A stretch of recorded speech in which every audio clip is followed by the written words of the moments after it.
ورسوله أما بعد فإن خير الحديث كتاب الله وخير الهدي هدي محمد صلى الله عليه وسلم وشر الأمور محدثاتها وكل محدثة بدعة وكل بدعة ضلالة وكل ضلالة في النار فأعوذ بالله السميع العليم من الشيطان الرجيم بسم الله الرحمن الرحيم يا أيها الذين آمنوا اتقوا الله حق تقاته ولا تموتن إلا وأنتم مسلمون يا أيها الناس اتقوا ربكم الذي خلقكم من نفس واحدة وخلق منها زوجها وبث منهما رجالا كثيرا ونساء واتقوا الله الذي تساءلون به والأرحام إن الله كان عليكم رقيبا يا أيها الذين آمنوا اتقوا الله وقولوا قولا سديدا يصلح لكم أعمالكم ويغفر لكم ذنوبكم ومن يطع الله ورسوله فقد فاز فوزا عظيما وقال الله تبارك وتعالى في موضع آخر ومثل الذين ينفقون أموالهم في سبيل الله كمثل حبة أنبتت 7 سنابل في كل سنبلة 100 حبة والله يضاعف لمن يشاء والله واسع عليم وقال النبي صلى الله عليه وسلم لا حسد إلا في 2 ورجل آتاه الله مالا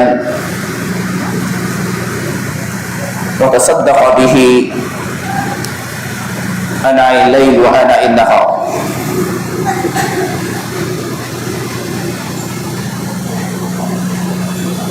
محترم حاضرین جمعہ دینے ملے بھائیوں بزرگوں دوستوں اور پردہ نشین خواتین اسلام، سب سے پہلے حمد و ثناء اللہ وحدہ لا شریک خالق کائنات مالک ارض و سما کی، جو ہمارا مربی اور پالنہار ہے۔ بعدہ درود و سلام کا نذرانہ بالعموم تمام انبیاء علیہ السلام پر، بالخصوص نبی آخر الزمان سرور کائنات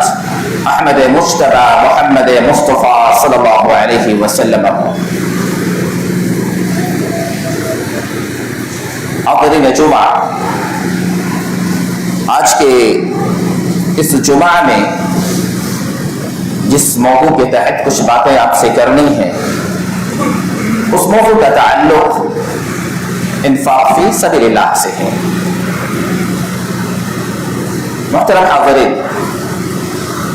یوں تو اللہ تبارک و تعالی نے اپنی جنت کے حصول کے بے شمار ذرائع اور راستے ہمیں بتلائے ہیں۔ اللہ تبارک و تعالی نے ہمیں اس بات کی رہنمائی کی ہے کہ اگر ہم نماز کی ادائیگی کرتے ہیں تو اللہ تبارک و تعالی کا قرب ہمیں حاصل ہو کر ہم اللہ تبارک و تعالی کی جنت کو حاصل کر سکتے ہیں۔ زکوٰۃ کی ادائیگی اللہ تبارک و تعالی کی جنت کے حاصل کرنے کا سبب اور ذریعہ بن سکتی ہے۔ اسی طرح بقیہ تمام تر عبادات جو اللہ تبارک و تعالی کے قرب کا ذریعہ ہیں، ان تمام کو انجام دے کر بندہ اللہ تبارک و تعالی کی جنت کو حاصل کر سکتا ہے۔ انہی تمام تر اسباب، انہی تمام تر ذرائع میں اللہ تبارک و تعالی نے انفاق فی سبیل اللہ کا بھی ذریعہ رکھا کہ اس کے ذریعے سے بندہ اللہ تبارک و تعالی کی جنت کو حاصل کر سکے۔ اللہ تبارک و تعالی نے ایسے لوگوں کی مثالیں بیان کرتے ہوئے بیان فرمایا کہ الذین یؤمنون بالغیب ویقیمون الصلاة ومما رزقناہم ينفقون، کہ جو لوگ اللہ تبارک و تعالی کی غیب والی باتوں پر ایمان رکھتے ہیں، نماز کا قیام ان کی زندگی کا حصہ، اسی طرح اللہ تبارک و تعالی نے جو کچھ دے رکھا ہے اسے اللہ تبارک و تعالی کی راہ میں خرچ کرتے ہیں۔ اللہ تبارک و تعالی بیان فرماتا ہے کہ اولئک علی ھدی من ربہم واولئک هم المفلحون، یہی وہ لوگ ہیں جو ہدایت یافتہ ہیں اور یہی وہ لوگ ہیں جو کامیاب ہونے والے ہیں۔ گویا کہ اللہ تبارک و تعالی نے اس بات کی وضاحت کی کہ اگر بندہ اللہ تبارک و تعالیٰ کے دین پر قائم رہتے ہوئے اللہ تبارک و تعالیٰ کی جائیداد سے اللہ تبارک و تعالیٰ کی راہ میں دیتا ہے تو اللہ تبارک و تعالیٰ اسے ہدایت یافتہ میں داخل کرتا ہے. اللہ تبارک و تعالیٰ ان لوگوں کے زمرے میں اسے شامل کرتا ہے جو اللہ تبارک و تعالیٰ کے یہاں کامیاب ہونے والے ہیں. پھر بھائیو دوستو، اللہ تبارک و تعالیٰ نے قرآن حکیم کے اندر بے شمار مقامات پر ہمیں اس بات پر ابھارا ہے کہ جو کچھ میں نے تمہیں دے رکھا ہے اسے تم میرے راہ میں خرچ کرو.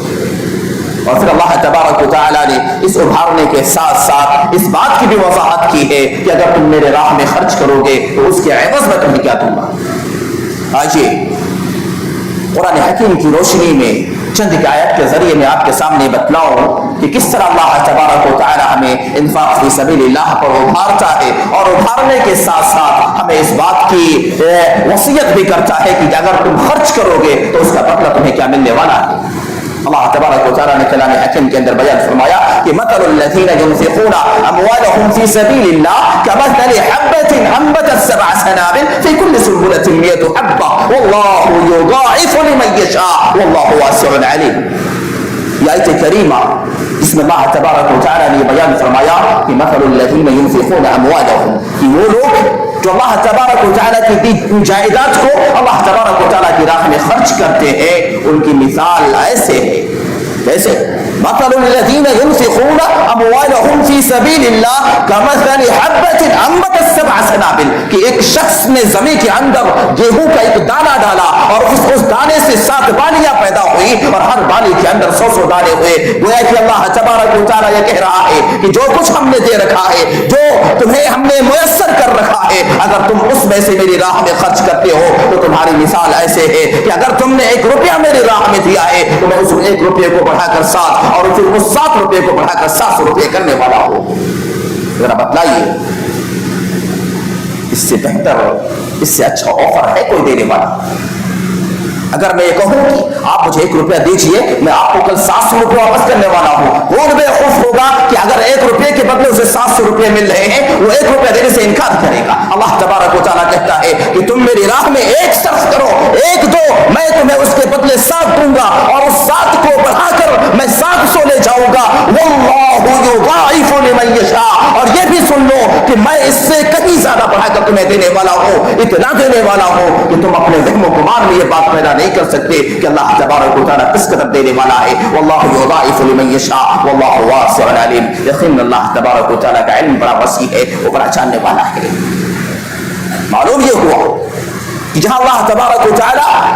ہمیں اس کی راہ میں دینے کی بات کر رہا ہے، جہاں اللہ تبارک و تعالیٰ ہم سے یہ مطالبہ کر رہا ہے کہ جو کچھ میں نے تمہیں دیا ہے اسے میری راہ میں خرچ کرو، اگر خرچ کر رہے ہو تو اللہ تبارک و تعالیٰ اس کا بدلہ بتلا رہا ہے کہ ہم تمہیں اس کے بدلے اتنا بہترین بدلہ عطا کرنے والے ہیں جو تمہارے وہم و گمان میں پیدا نہیں ہو سکتا.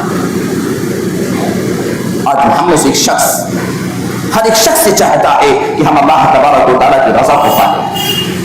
اللہ تبارک و تعالیٰ ہم سے راضی ہو جائے، اللہ تبارک و تعالیٰ ہمیں جنت کے اندر داخل فرما دے. ہم بروز قیامت آنے والی تمام تر مصائب و تمام تر پریشانیوں سے محفوظ کر دیے جائیں. ہے کوئی ایک بندہ ایسا جو اس بات کی چاہت نہ رکھتا ہو؟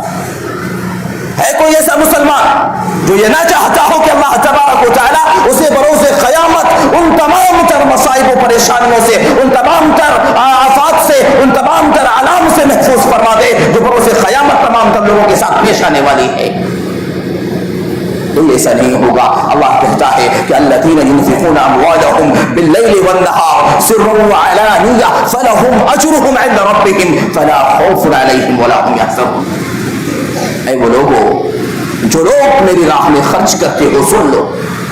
الذین ينفقون اموالهم، جو لوگ اپنے مال کو میری راہ میں خرچ کرتے ہو، باللیل والنہار، دن میں خرچ کرتے ہو، رات میں خرچ کرتے ہو، سرا وعلانیہ، کبھی چھپا کر دیتے ہو، کبھی ظاہر کر کے دیتے ہو. سن لو، سرا وعلانیہ فلہم اجرہم عند ربہم، ایسے شخص کے لیے اللہ تبارک و تعالیٰ نے اپنے پاس اجر کو تیار کر رکھا ہے. صرف اجر ہی نہیں، صرف اس کا بدلہ ہی نہیں، فلهم اجرهم عند ربهم ولا خوف عليهم ولا هم يحزنون. اور پھر ایسے بندے کے ساتھ معاملہ یہ ہوگا کہ بروز قیامت اسے کسی قسم کا خوف اور کسی قسم کا کوئی غم لاحق ہونے والا نہیں ہے. یعنی وہ تمام تر مصیبتوں سے محفوظ کر دیا جائے گا, وہ تمام تر پریشانیوں سے دور کر دیا جائے گا کہ جس نے اس دنیا کے اندر رہتے ہوئے رضا الہی کی خاطر اللہ تبارک و تعالیٰ کی راہ میں اپنی جائیداد کو ضبط کیا ہوگا. لیکن افسوس آج ہم تمام کے تمام مال و دولت کے رسیا ہو چکے ہیں. ہمارے دلوں کے اندر ہمارے مال کی محبت بیٹھ چکی ہے. ہم نہیں چاہتے کہ ہمارا یہ مال ہم سے خرچ ہو جائے. ہم یہ سمجھتے ہیں کہ اگر ہم نے اس مال کو خرچ کر دیا, ہم نے اس مال کو اللہ تبارک و تعالیٰ کی راہ میں دے دیا, تو ہمارے مال کے اندر کمی واقع ہو جائے گی. ہمارے پاس مال کی محتاج ہے, لیکن اگر ہم نے اسے دیا تو پھر یہ ہمارے مال کے اندر نقص پیدا کرنے کا سبب, ہمارے مال کے اندر کمی پیدا کرنے کا سبب بن جائے گا. میرے بھائی دوستو, یقین مانو کہ یہ مال جس کے تعلق سے اللہ تبارک و تعالیٰ کہتا ہے کہ انما اموالکم و اولادکم فتنہ, کہ وہ تمہاری وہ اولاد ہے جو اللہ تبارک و تعالیٰ کے نافرمان ہو, تمہارے وہ مال جس کو اللہ تبارک و تعالیٰ کی رضا کے لیے خرچ نہ کیا جاتا ہو, جس سے اللہ تبارک و تعالیٰ کی رضا مطلوب نہ ہو, ایسی اولادیں اور ایسے مال تمہارے لیے وبال جان بننے والے ہیں. اللہ تبارک و تعالیٰ